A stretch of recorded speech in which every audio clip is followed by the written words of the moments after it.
آج شہروز بہت خوش تھا۔ اس کے بابا جرمنی سے واپس آ رہے تھے۔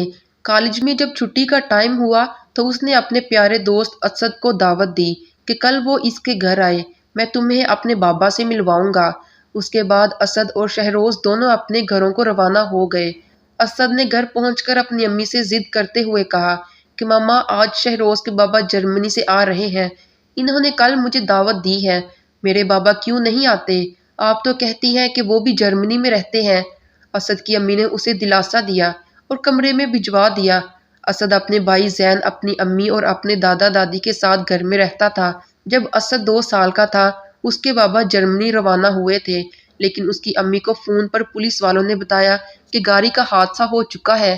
یہ سن کر اس کی امی صدمے میں آ گئیں۔ اس کے بابا کی کسی سے دشمنی نہ تھی۔ اس واقعے کو 4 سال بیت گئے۔ اسد کو شعور آ گیا۔ وہ روز اسکول سے آ کر اپنے ابو کی تصویر کے پاس بیٹھ جاتا اور ڈھیر ساری فرمائشیں کرتا، پھر مجھ سے پوچھتا بابا کب آئیں گے؟ اس کی امی جواب دیتی، بیٹا جب تم لوگ بڑے ہو جاؤ گے وہ تمہیں اور تمہارے بھائی کو جرمنی بلوائیں گے۔ اسد اب 19 اور اس کا بھائی 17 سال کا ہو چکا تھا۔ اسد کالج سے گھر آیا اور اپنے کمرے میں چلا گیا۔ کمرے میں تلاشی لے رہا تھا کہ ایک تصویر میں اس کے بابا اور نوجوان تھا۔ اسد کی امی نے کہا، اسد بیٹا، آج میں تمہیں سچ بتاتی ہوں، تمہارے ابو کا ایکسیڈنٹ ہو گیا تھا جب تم 2 سال کے تھے۔ گاڑی کی حالت دیکھ کر لگتا تھا کہ ایکسیڈنٹ ہوا ہے۔ بہرحال اس کے بعد وہ کہیں نہیں پائے گئے۔ اس تصویر میں یہ نوجوان تمہارے بابا کا ڈرائیور ہے، یہ بھی کہیں نہیں پایا گیا۔ تم چھوٹے تھے تو یہ بات نہیں بتاتی تھی۔ اسد یہ سن کر بہت پریشان ہو گیا۔ وہ روز کالج سے آ کر بابا اور ڈرائیور کی تصویر کو تکتا تھا۔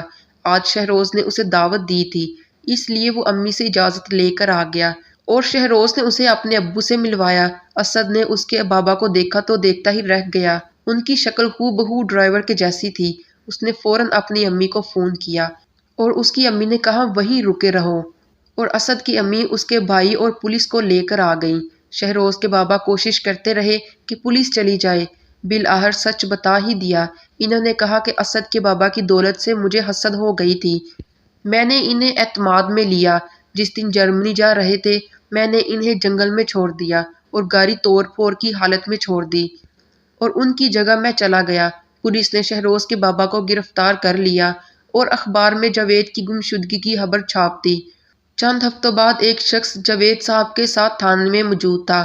اس نے بتایا کہ میں بکریاں چرانے نکلا تھا، مجھے یہ مل گئے، میں انہیں اپنے ساتھ لے آیا، کل خبر پڑی تھی اس لیے انہیں لے آیا۔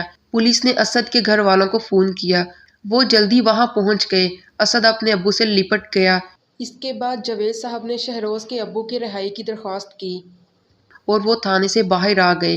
اس کے بعد اسد اور اس کا خاندان ہنسی خوشی رہنے لگا۔ ناظرین، ہمیں کسی سے اتنی حسد نہیں کرنی چاہیے کہ کسی کی جان ہی نکل جائے۔